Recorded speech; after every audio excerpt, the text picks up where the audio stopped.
Bon mercredi, la Naudière. Comment allez-vous en ce mercredi 25 mars 2026?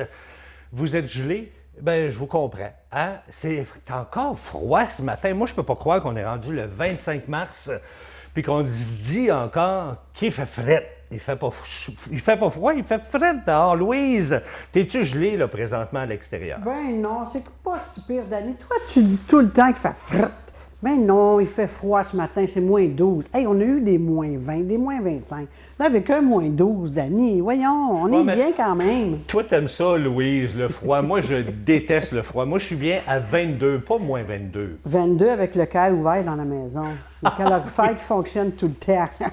Oui, effectivement, mais écoute, je trouve pas ça normal, là, rendu le 25 mars, qu'il fasse -12. Non, t'as bien raison là-dessus. T'sais, Regarde, cet après-midi, ça va se réchauffer avec un -5. Fait que ça va être pas si pire. Demain, on risque d'avoir 5 à 6 degrés, mais avec du mauvais temps. Ah, ouais, il y a ça, par exemple. T'sais. Mais en tout cas, j'espère qu'on n'annoncera pas des -9, -10 rendus au mois de mai, là. Ben, en Hein? fin de semaine, ils nous annoncent un -18, je crois, Es-tu samedi. es-tu sérieuse, toi? Oui, ils annoncent froid samedi. Bon, ben, je pense qu'on s'est assez parlé. Fait que... On s'en reparle dans une dizaine de minutes Pas pour de tous les problème, Dani, détails. à tantôt. À tantôt, bonne journée. Bye. Eh bien oui, bonne journée à la maison, à vous aussi. Hein. On a une super belle émission à vous présenter. On reçoit beaucoup de personnes aujourd'hui à l'émission. Je reçois à 9h20 Daniel Rochelot qui nous donne des nouvelles du Centre sportif et culturel Brandon. Je vous dis tout de suite que c'est un enregistrement parce que Daniel ne pouvait pas être ici aujourd'hui avec nous. Donc, on l'a enregistré lundi, cette fameuse chronique-là pour vous, qu'on va vous présenter à 9h20. À 9h30, je reçois Isabelle Bazinet du Centre d'action et bénévole Brandon. Vous savez qu'on va en parler beaucoup à l'émission aujourd'hui. C'est le communautaire qui est à bout et qu'ils sont en grève présentement depuis lundi jusqu'au 2 avril prochain. Alors, elle va venir vous en parler, vous dire c'est quoi les services qui ne sont pas disponibles pour les prochaines semaines. Et j'aurai aussi Annie Roy de Source de Vie qui viendra nous parler également et nous dire c'est quoi les services à Source de Vie qui ne sont pas disponibles jusqu'au 2 avril. Ça va être aux alentours de 9h30 pour Isabelle et 9h40 à peu près pour Annie. À 9h50, eh bien, on continue de parler de l'union parentale avec notre notaire, M. Nelson Tessier. Oui, ça c'est à 9h50, sujet toujours super intéressant. Mais pour l'instant, voici la première partie de votre bulletin de nouvelles.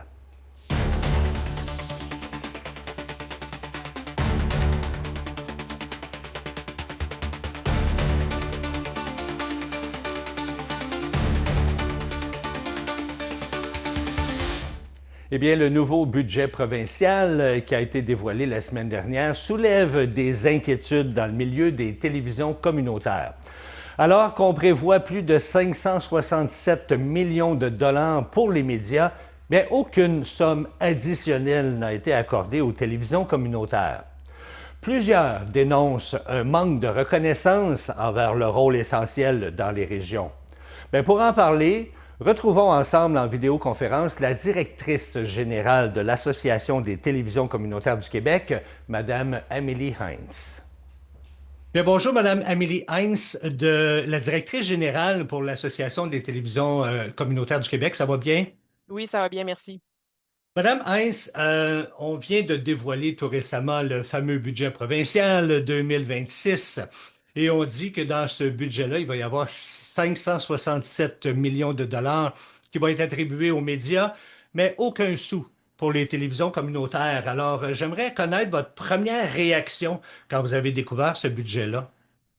On était très déçus parce qu'en fait, il n'y a pas de nouveaux programmes ou de nouvel argent dans les programmes actuels pour les médias communautaires en général.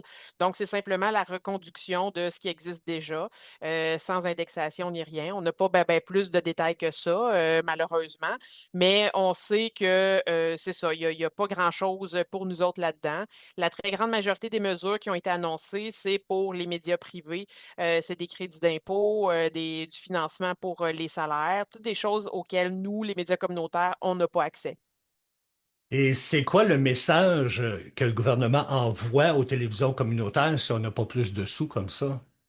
Ben, nous, on avait fait des demandes quand même assez claires.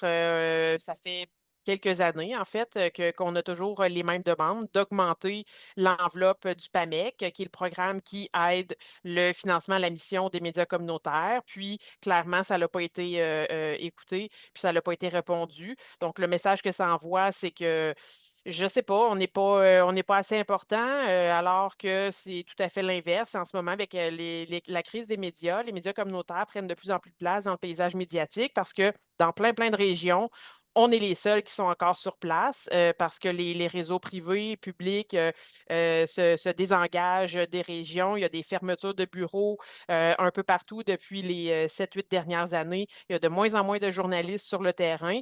Nous, on reste là, on est toujours présent, mais on n'est pas soutenu à la hauteur du travail qu'on fait.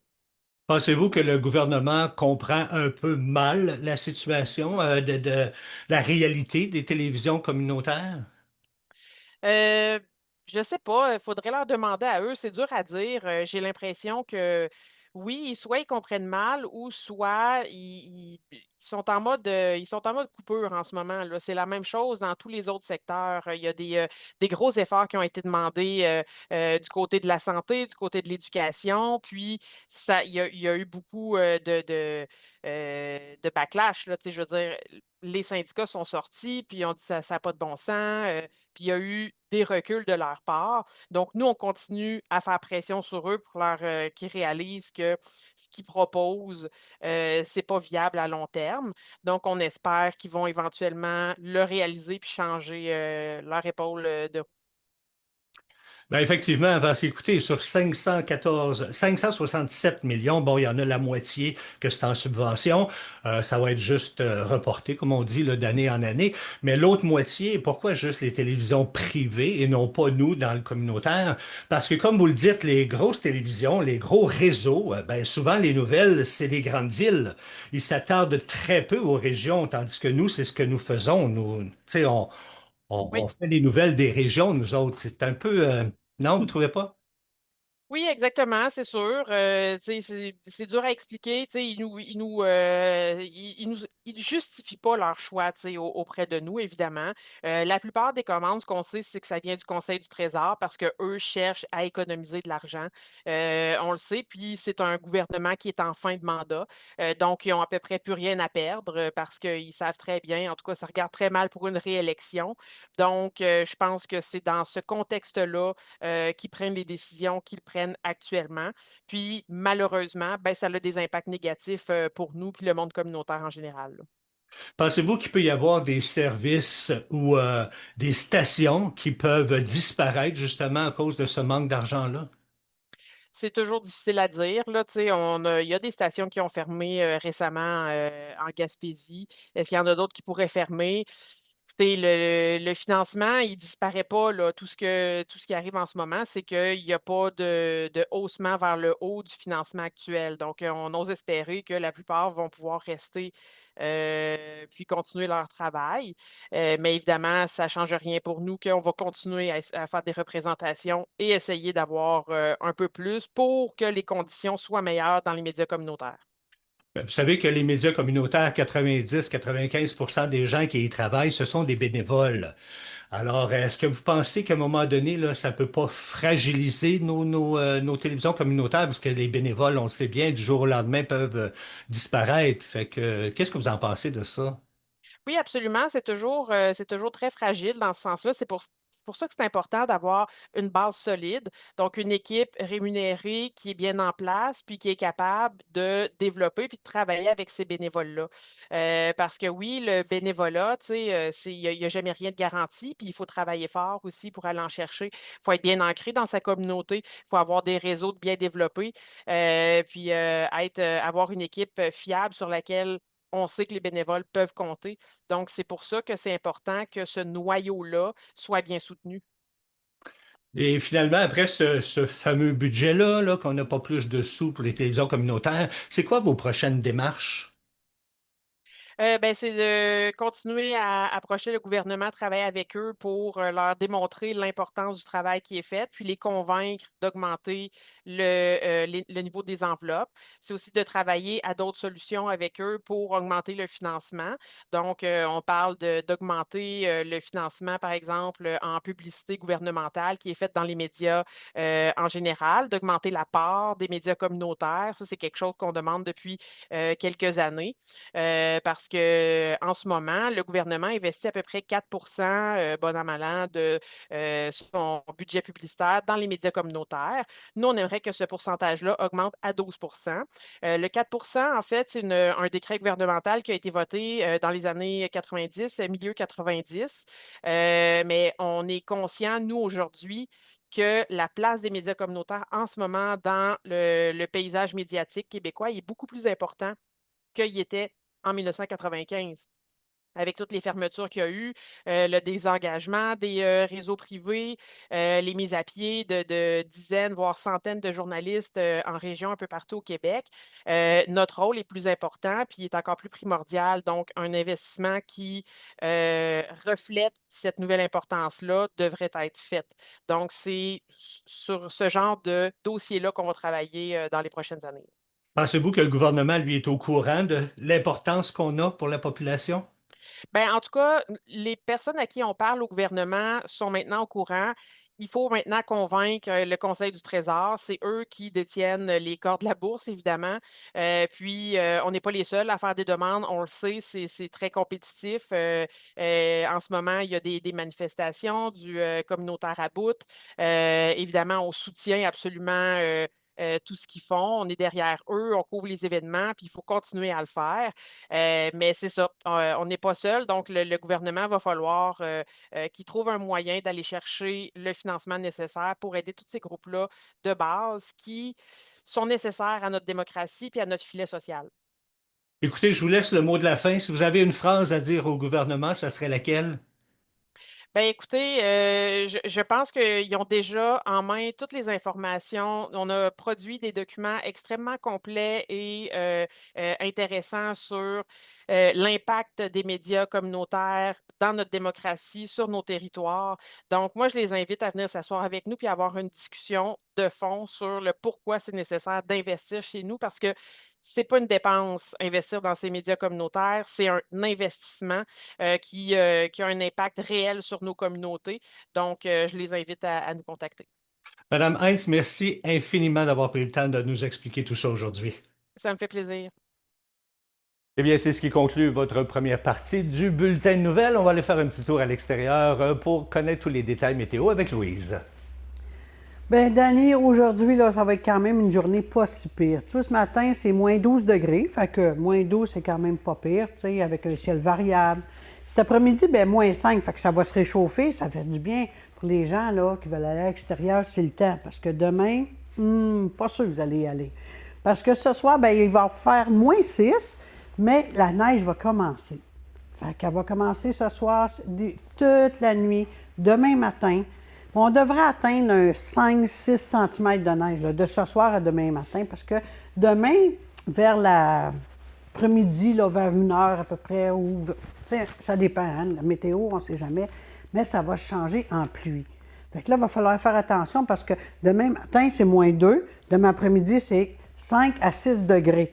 Fait que là, avec de la pluie, c'est plate, hein, la neige, elle va être lourde si vous ne la pelletez pas avant la pluie, hein, ça va être très lourd. Puis le soir, bien là, on va avoir quand même une belle soirée. C'est vers 10 heures, la pluie devrait cesser. Mais dans la nuit, il va faire froid. Fait que vendredi matin, soyez prudents, ceux qui vont sur les trottoirs ou même ceux qui vont conduire le soir, là, de jeudi à vendredi. Bien, la pluie, là, avec le froid, ça peut être glacé sur les routes. Fait que faites attention à vous parce que ça peut être très dangereux. Puis surtout le vendredi matin, ceux qui vont marcher dehors. Il y en a plusieurs qui font de la marche. J'ai vu des gens qui font du vélo. C'est pas le temps vendredi matin, là. Non. Hier, j'ai regardé une personne qui faisait le tour du lac, là. Puis c'était bien pour lui, mais vendredi matin, ça ne sera pas trop bien pour lui, pour la météo. Puis samedi, bien, on annonce quand même une belle journée, mais ça va être un petit peu plus froid. Fait que c'est là qu'on voit le temps, hein? il change tout le temps parce qu'on va partir du 5-6, on va aller jusqu'à du moins 18, moins 19. Fait qu'il y a une bonne différence, là. Pour les activités, OK, les gens qui veulent rester à Mandeville, c'est le temps de s'inscrire, ça termine demain, OK, le 26. Les inscriptions pour la chasse au coco qui va avoir lieu le 4 avril. Fait qu'il ne faut pas oublier de s'inscrire. Il va y avoir des activités toute la journée pour les enfants. Il va y avoir la chasse au coco, il va y avoir des breuvages. La même chose pour Saint-Gabriel-de-Brandon, qui est le 5. Le 5, c'est la chasse au coco à Saint-Gabriel-de-Brandon. Ça se trouve au... il n'y a pas d'inscription, par exemple, à Saint-Gabriel. Ça se trouve au centre multifonction, à la salle multifonction à Saint-Gabriel. Il va y avoir des jeux gonflables, du bricolage, du tatouage. Tu sais, les petits tatous pour enfants. Là. Quel enfant qui n'aime pas ça se faire faire un petit tatou? Du maquillage, il va y avoir toutes sortes de choses, même du chocolat chaud pour les enfants, cette journée-là aussi, qui est le 5. Fait que ces journées-là, là, c'est le temps de Pâques. Il faut en profiter, il faut faire des activités avec nos enfants parce qu'il va y avoir un petit congé. Hein. Je crois que les enfants ont congé le vendredi et le lundi. Fait que dans ce temps-là, il faut trouver des activités pour nos enfants qui aient du plaisir. Là-dessus, je vous retourne à Dany. Merci beaucoup, Louise. Louise, je suis en train de te regarder. Là. J'espère que tu as mis tes crampons en dessous de tes bottes parce que, tu sais qu'en dessous de la neige, il y a de la glace, hein? Puis là, tu étais très près de la rivière. Fait que j'espère, fais attention de ne pas tomber dans l'eau, là. Hein? Pas te ramasser les pieds dans l'eau. Il est présentement, quelle heure est-il? Il est 9h15 précisément. Ce qui s'en vient à l'émission, c'est Daniel Rochelot. Une entrevue que j'ai enregistrée lundi parce que malheureusement, Daniel ne pouvait pas être avec nous aujourd'hui. Alors, Daniel vient nous donner des nouvelles pour le Centre sportif et culturel Brandon. Ça s'en vient, les rénovations, ça s'en vient. On a hâte que le centre ouvre, bien sûr. À 9h30, j'ai Mme Isabelle Bazinet du Centre d'action bénévole qui vient nous parler de la grève qui a lieu présentement dans les communautaires. Parce que là, comme on le sait, le communautaire est à bout. Elle va vous en parler de long en large et vous dire exactement c'est quoi les services qui ne sont pas disponibles présentement jusqu'au 2 avril. Tout ça dans la prochaine demi-heure. Alors, restez là. On vous revient dans 2 minutes avec la chronique de Daniel Rochelot.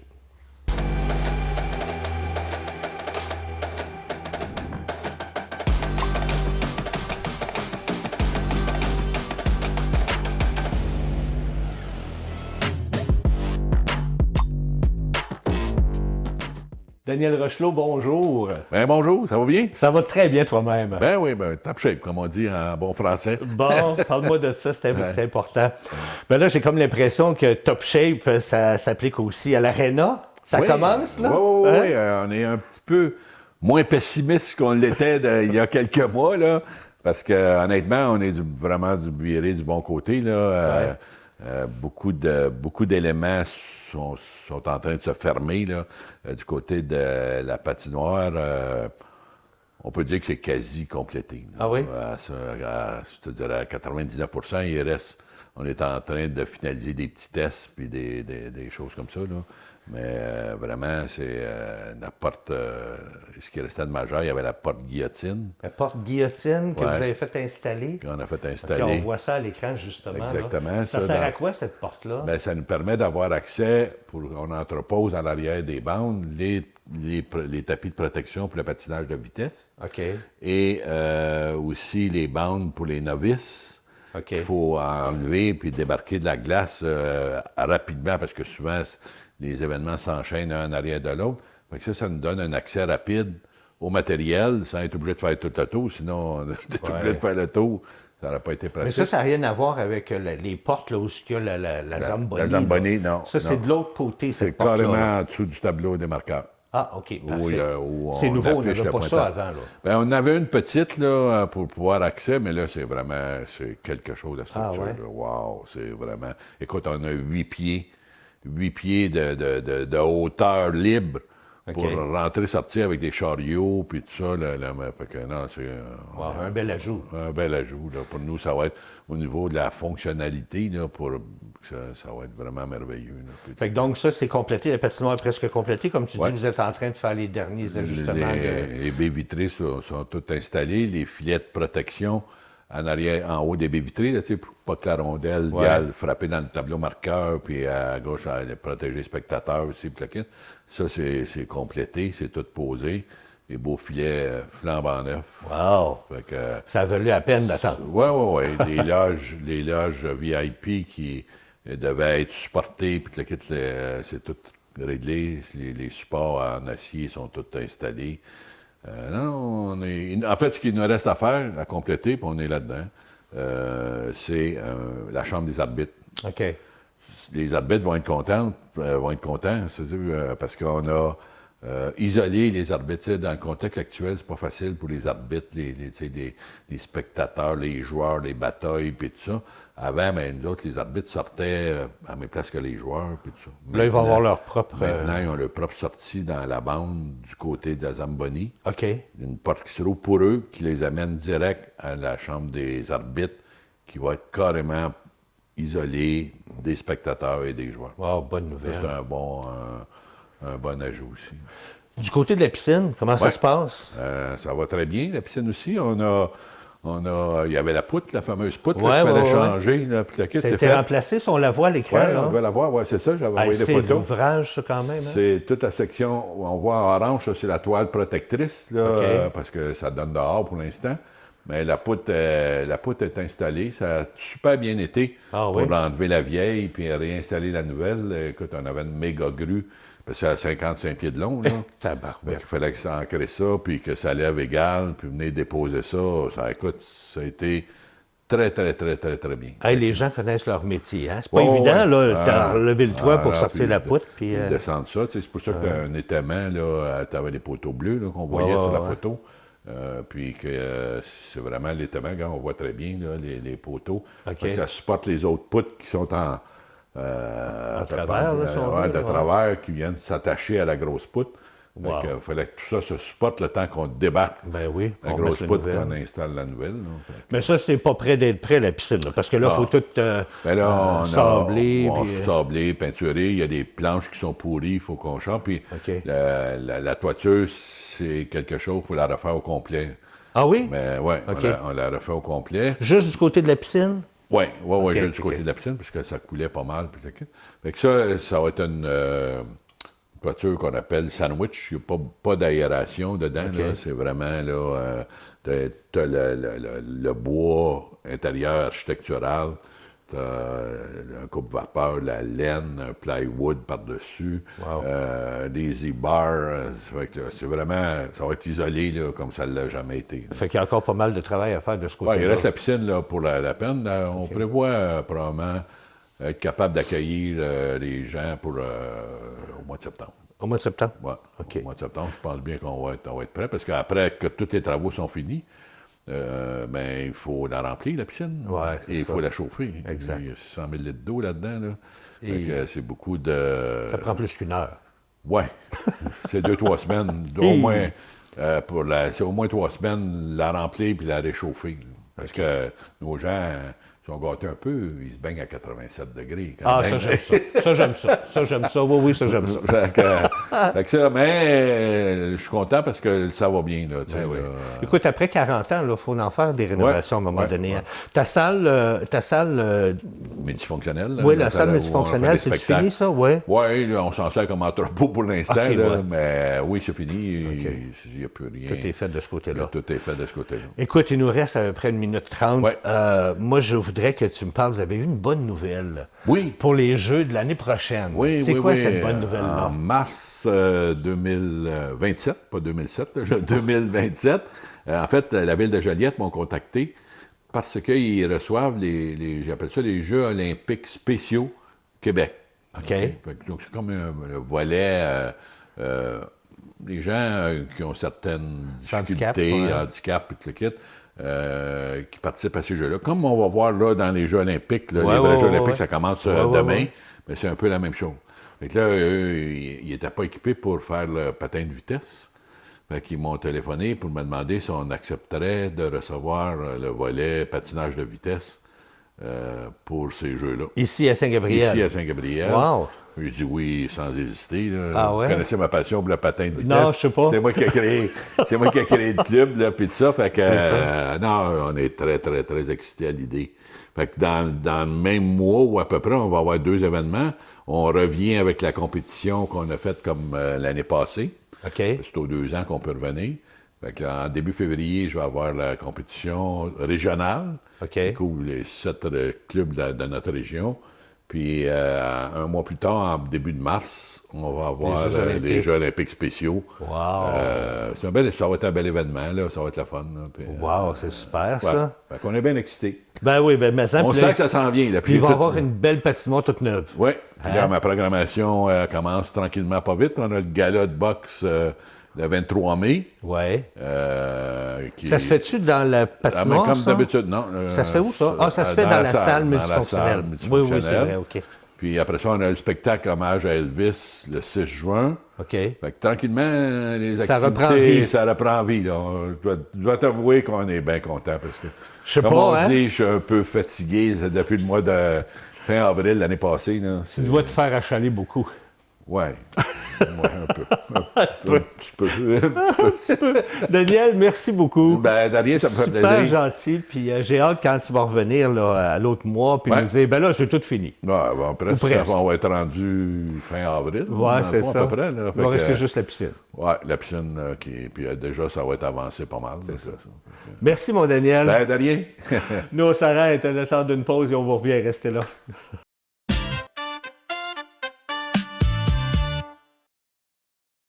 Vous savez que le communautaire est à bout, le communautaire est en grève. Présentement, j'ai le plaisir de recevoir Mme Isabelle Bazinet. Bonjour. Bonjour.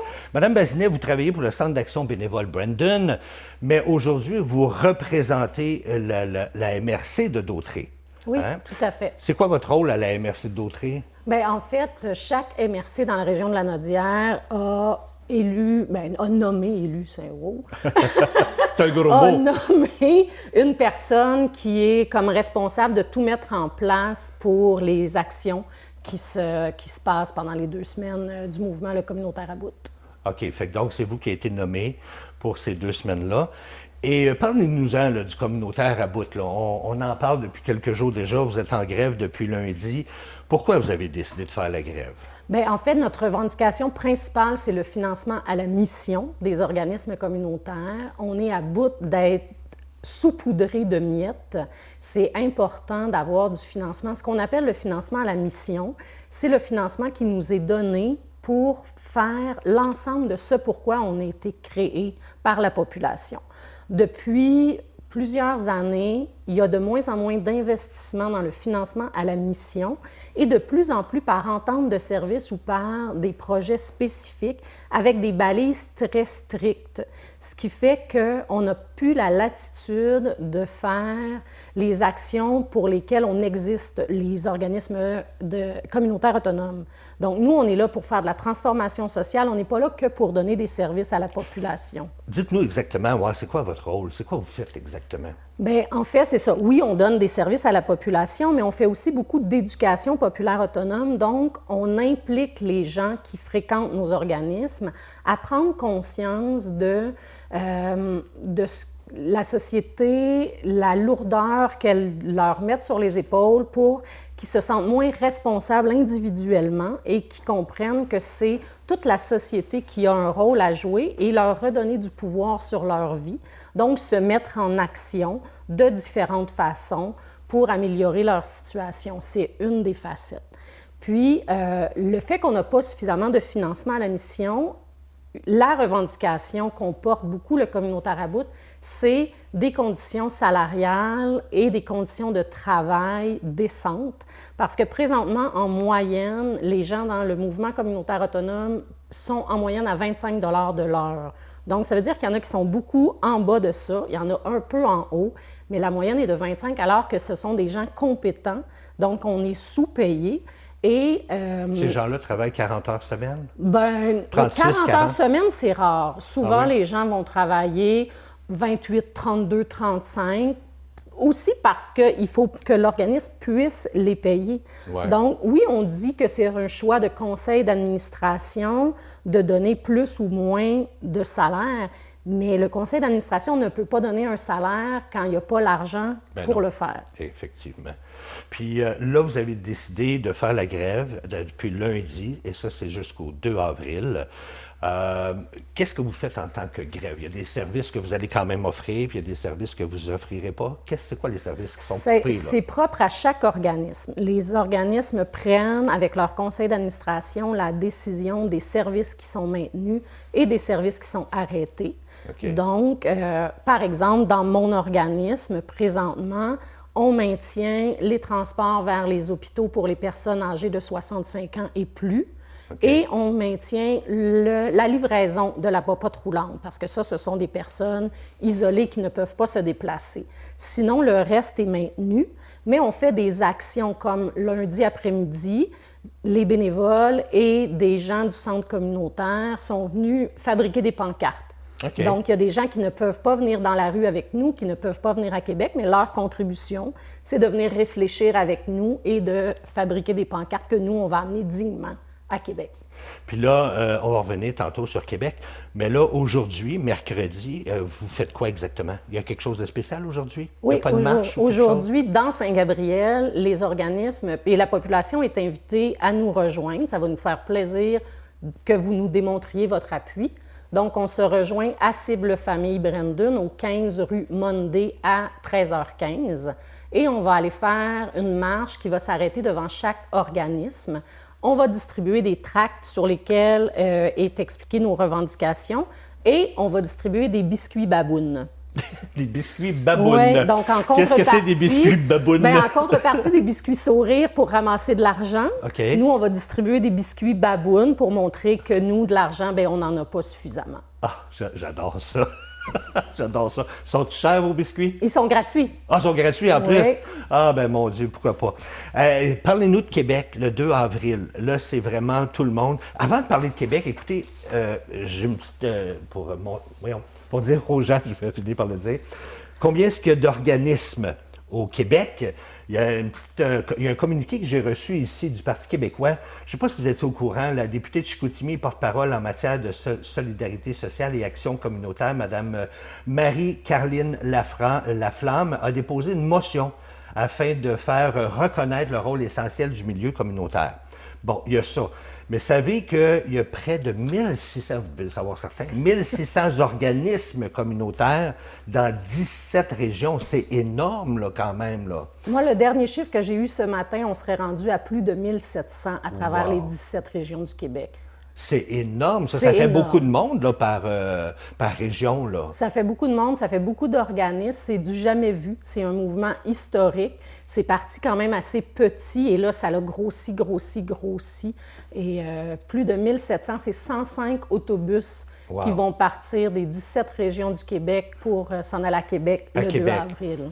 Qu'est-ce qui va se passer le 2 avril, là? Bien, en fait, il va y avoir, quand je parlais qu'on fait de l'éducation populaire autonome, il va y avoir différentes choses. On va vraiment, ce n'est pas une manifestation dans Québec, c'est un rassemblement devant le Parlement. Et il va y avoir des kiosques, il va y avoir des œuvres collectives qui vont être créées, des prises de parole, des micros ouverts pour que les gens expriment leur ras-le-bol. Et aussi parce qu'on va amener des gens qui fréquentent nos organismes avec nous pour qu'ils puissent faire des témoignages de ce qu'on apporte comme organisme communautaire dans leur vie. Et il va y avoir prise de parole officielle par la suite. Ça, c'est le 2 avril. Oui. Bien, en tout cas, la population, je pense qu'elle est au courant du service que vous rendez à la population, puis tout ce que vous apportez à la population. On espère juste que le gouvernement va finir par réaliser. On espère. Oui, bien, bonne chance, puis on se donne rendez-vous à 1h, c'est tout ça, cet après-midi? 1h15. 13h15 face à Famille Brandon, À c'est Cible ça? Famille Brandon, au 15 rue Monday. Merveilleux. Bien, bonne marche cet après-midi, puis on vous souhaite bonne chance. Merci beaucoup. Merci à vous. Nous, on va poursuivre tout de suite avec Annie de Source de Vie qui s'en vient nous voir pour nous dire, elle, c'est quoi les services qui ne seront pas disponibles jusqu'au 2 avril. Merci à vous.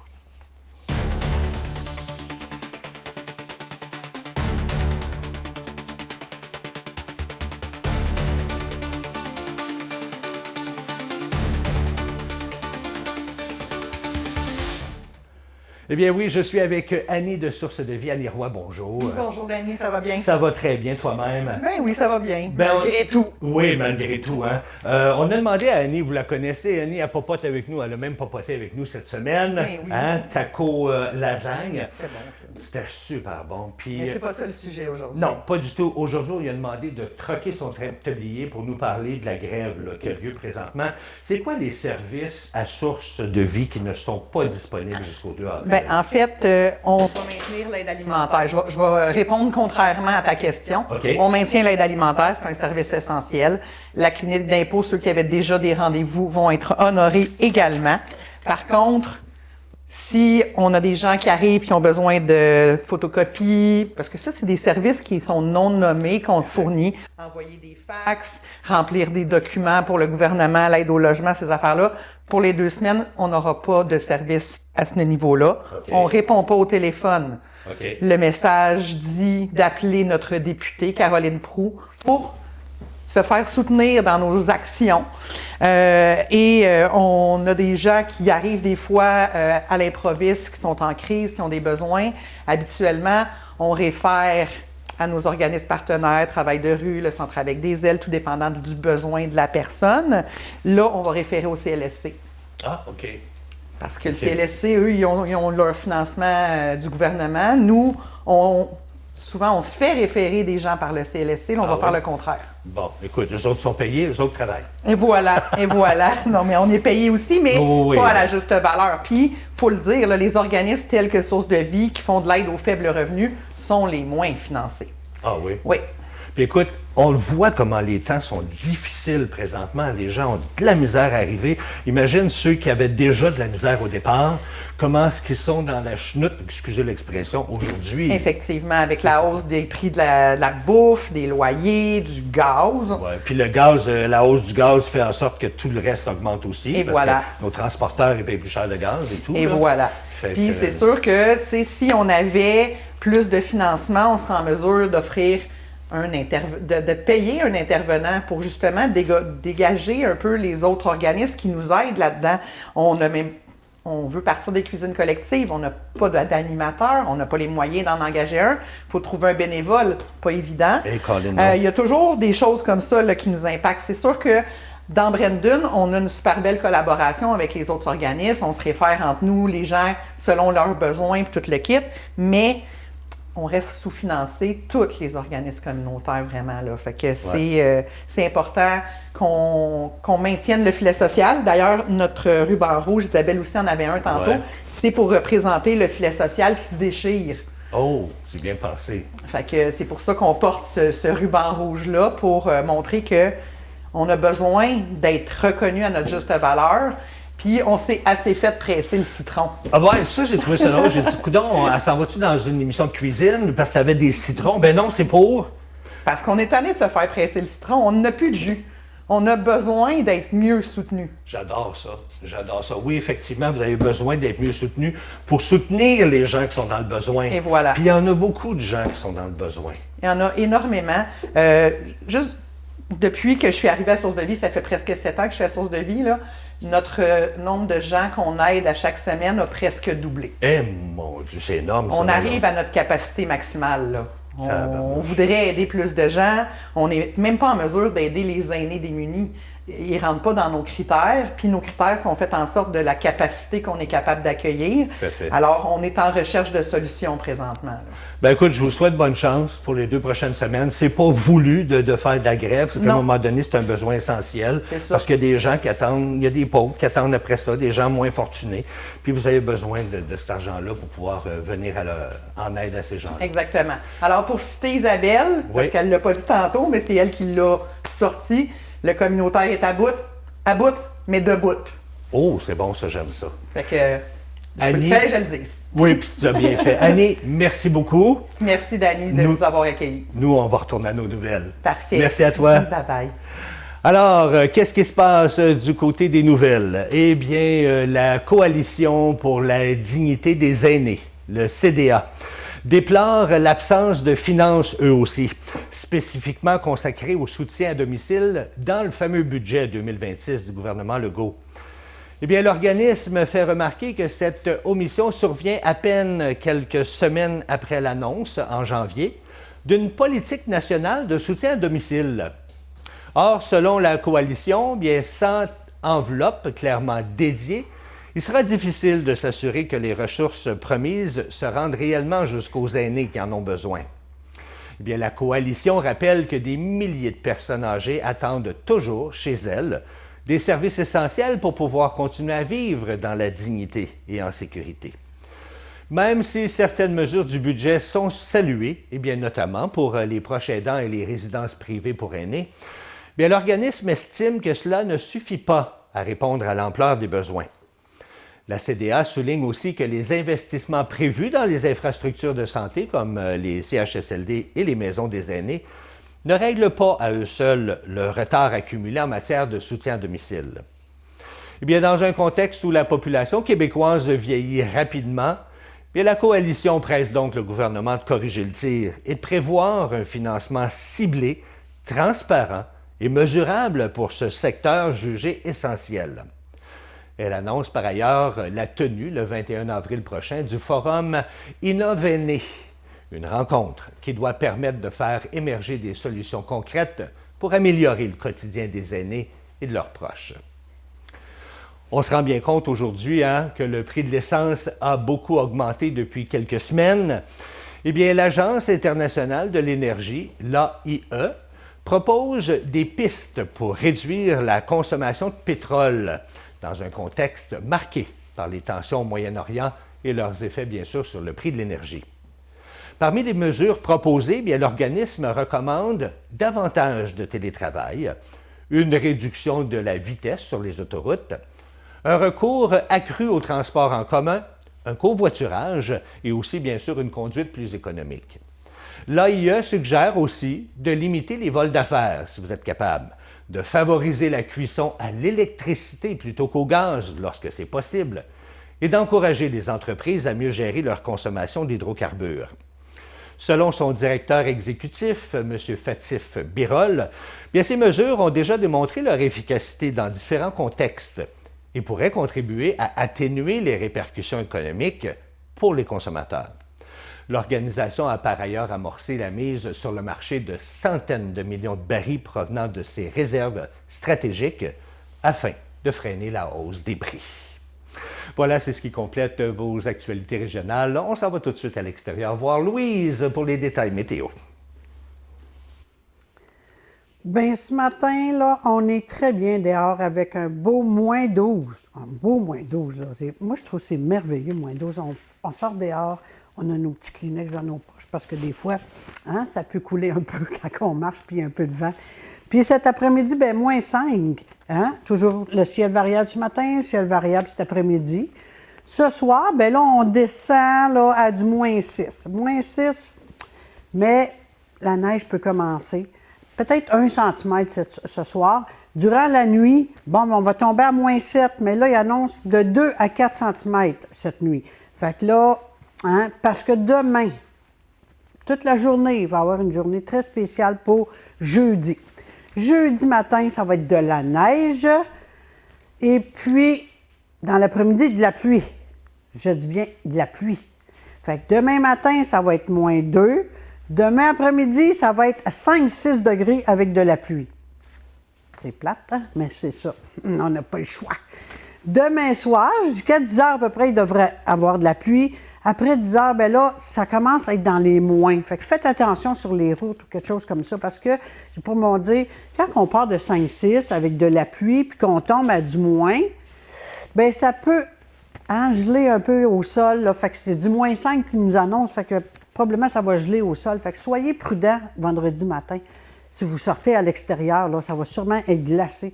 C'est sûr qu'ils vont avoir mis du sel, du sable sur les trottoirs, mais il faut quand même être prudent. Fait que pour ce vendredi, bien, il nous annonce quand même une journée pas trop pire. Fait qu'on devrait apprécier notre journée de vendredi. Fait que là-dessus, bien, je vous retourne à Dany.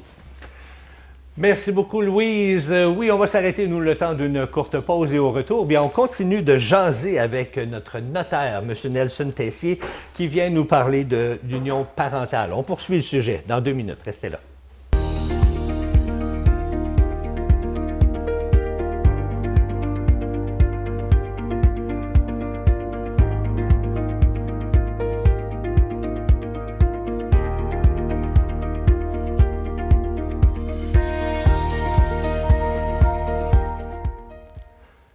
Eh bien oui, je suis en présence de M. Tessier. Bonjour. Bonjour. Ça va bien? Ça va très bien.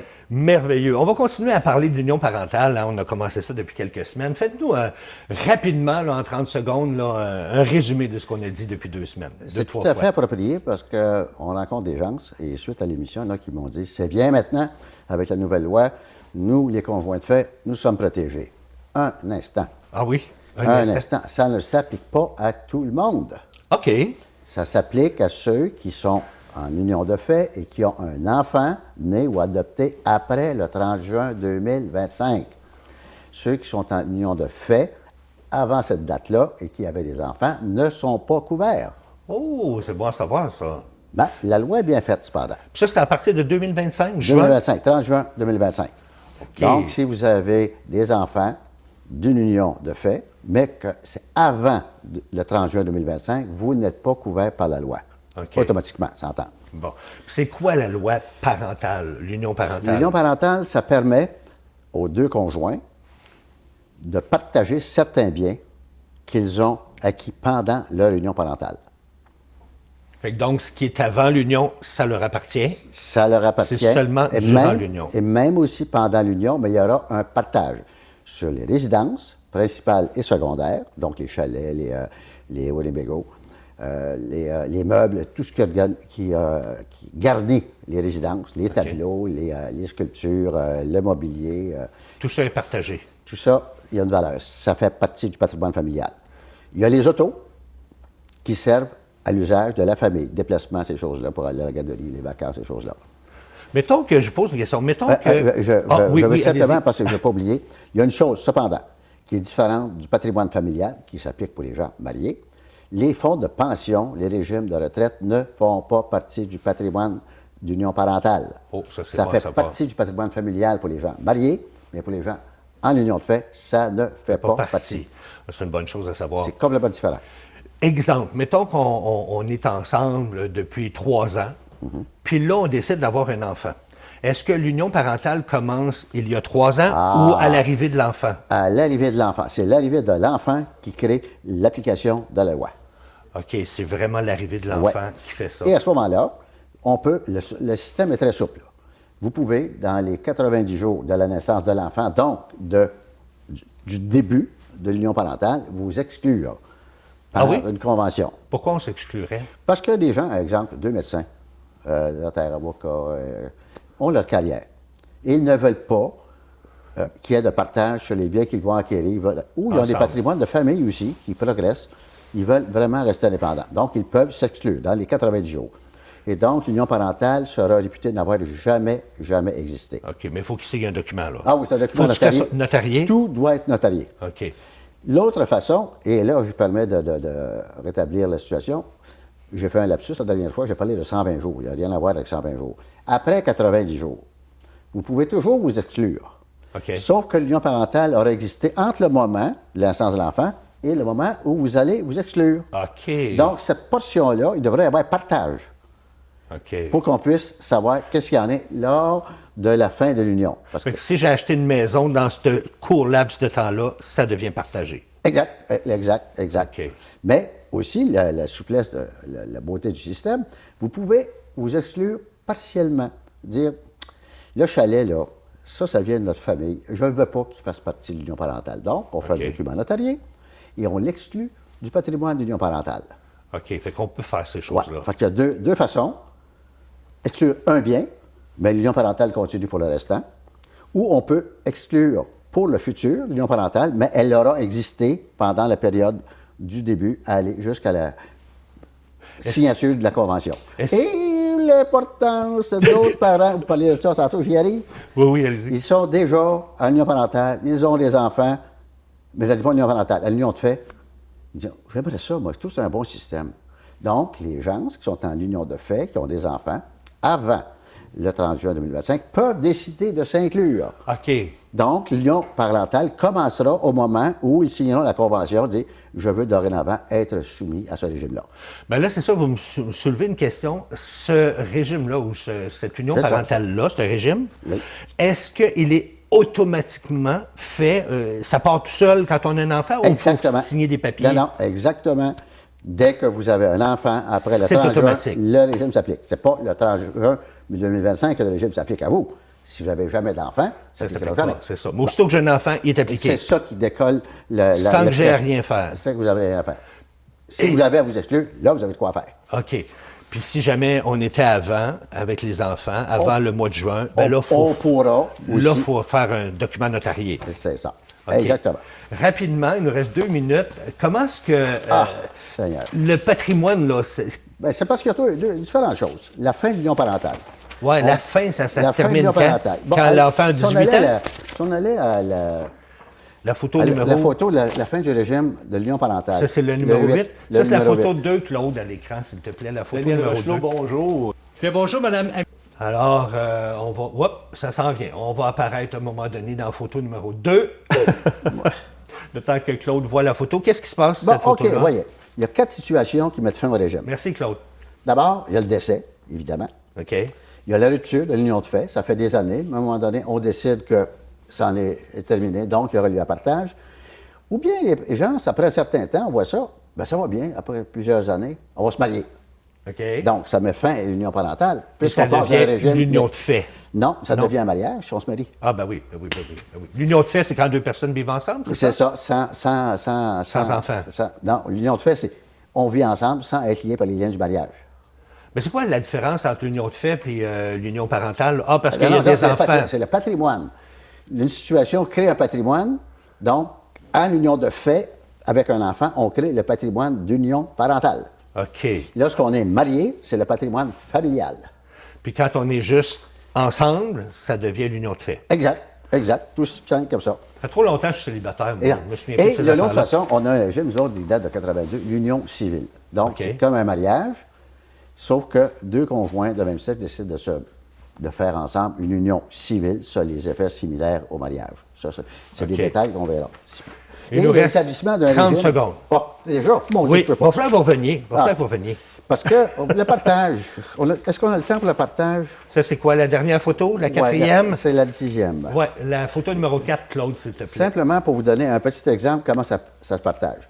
Lorsqu'il arrive le temps de partager, donc de mettre fin à l'union parentale, il faut faire l'évaluation de chacun des patrimoines. Et celui qui a la valeur la plus basse dans le patrimoine aura droit à la moitié de la différence. OK. Donc, exemple. Ici, monsieur possède une résidence, puis tout ce garni, là, un chalet, puis une voiture. Il y a une valeur de 1 million. Madame, de son côté, elle a 2 chalets, puis elle a une voiture. Mais sa valeur est à peu près de 400 000. Donc, on a un écart de 600 000. OK. Le principe de l'union parentale, c'est d'établir l'égalité et l'équité entre les conjoints. Fait qu'on prend le 600 000, on le divise en 2. Exactement. Ah, c'est ça qu'on voit à l'écran. là. Et donc, si vous prenez le suivant, le 11, 30 secondes. vous arrivez. Le résultat, monsieur a 1 million, madame 400 000, on a 600 000 de différence, ça fait 300 000 de moitié. Ouais. Monsieur paie à madame le 300 000, il reste donc 700 000. Madame reçoit 300 000, plus le 400 000 qu'elle a, elle a aussi 700 000. Fait que c'est ça, L'égalité est l'égalité. là. Et c'est comme ça. Merveilleux. Ben merci beaucoup. Hey, on aurait parlé pendant des heures. Ah. Hein? Il va falloir que vous reveniez, là. Je vais revenir, puis on va aller sur la prestation compensatoire. C'est quoi? OK. Et aussi au niveau des dispositions testamentaires, s'il n'y a pas de testament, ou la façon de régler la succession en union parentale. Merveilleux. Merci à vous. Bonne semaine. Ben vous aussi. Et nous, on s'arrête 30 secondes pour vous revient avec le mot de la fin. Et oui, c'est déjà la fin de l'émission, ma chère Ben Louise. oui, Ça passe très- vite, hein? Ben oui, puis c'était une très belle émission. Ah, très super belle émission avec tellement d'informations. Informations, c'est Notre ça. notaire, là, il faudra l'inviter plus souvent. Oui, Hein, oui, parce qu'il y a oui. tellement d'informations C'est qui sont ça. Puis c'est intéressantes. court, on n'a pas le choix. Mais Ben oui, c'est ça, parce qu'on veut pas- rentrer beaucoup de choses en même temps dans une émission, fait qu'on a peu de temps, malheureusement, pour chacune des chroniques. Ce qui s'en vient vendredi, le Oui. temps de dire ça, le culturel qui va être avec vous, c'est Claire Goutadoro qui vient nous parler de ça. Et on a une nouvelle chronique avec Mme Céline Bédard OK. qui vient nous parler de livres. Oh, wow. Ouais, elle va nous présenter ses coups de cœur ce vendredi. Alors, manquez pas ça, je te souhaite une belle journée. Ben toi aussi, Danny. Puis, bonne tempête. Ah oui, demain, On ben n'a oui. pas le choix, Soyez c'est prudents encore demain. l'hiver. Oui, soyez prudents. On se retrouve vendredi à 9h. Bye bye. Bye bye tout le monde.